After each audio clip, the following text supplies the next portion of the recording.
Hi everybody, it's Honest John again. Now, Donald Trump has an interesting relationship with dictators around the world. Mostly, he fawns all over them. He loves and admires them. His relationship with Kim Jong-un is a pure bromance. Unfortunately, Kim has received all of the benefits from that, while the U.S. has received nothing.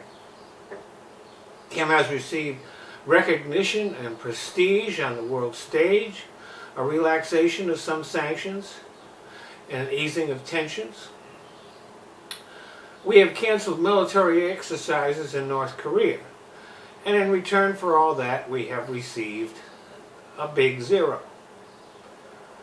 Trump admires Kim's ruthlessness, his willingness to execute friends, relatives, and underlings on a whim, and his complete control of the press in his country. Trump wishes he could do that. He thinks that Kim returns his affection, but there is no evidence that he actually does. Kim flatters Trump, but has not even given him a tiny victory in negotiations. Trump and his family are also very cozy with Mohammed bin Salman, the current leader of Saudi Arabia. Now, how much of that is due to business interests is not entirely clear, although we do know that Jared Kushner's businesses have received millions of dollars from the Saudis. How much Trump has received, we don't actually know, but it's been something.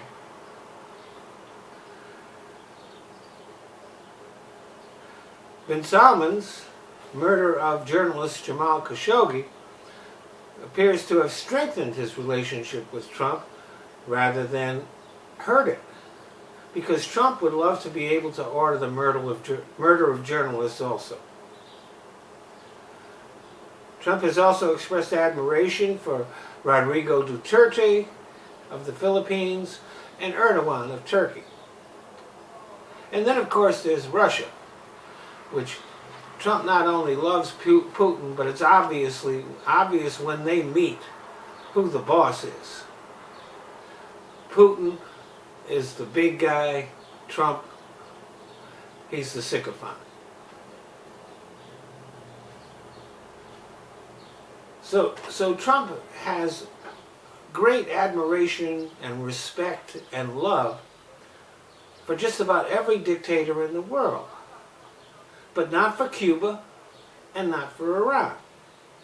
So what's the difference between the dictators that Trump loves and Cuba and Iran? The only difference is that Barack Obama had tried to improve relations with these two countries. Trump's racism will not allow that to stand. If Trump took a principled stand about all dictators, then it would make sense, his approach to Iran and Cuba. But he loves all these other dictators, and then all of a sudden, he's all concerned about human rights in Cuba and in Iran.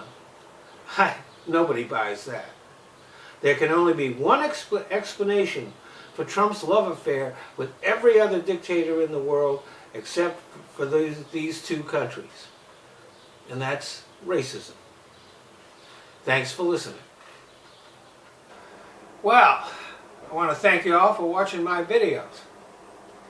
But there are certain changes that Google has made to YouTube, which, since I'm a smaller channel, means that I can't monetize my videos. So I found places where I can. So instead of watching my videos here on YouTube, I'd appreciate it if you go either to Patreon or to Top Buzz. They let me monetize videos, and I don't even have to put commercials on. So if you want to become a patron on Patreon, that's fine. If you don't, you can still watch the videos there. I've just kind of given up on YouTube. YouTube is just a place that I use so that I can put my videos in other places. So Patreon, Top Buzz. The links are in the description box. Thanks a lot.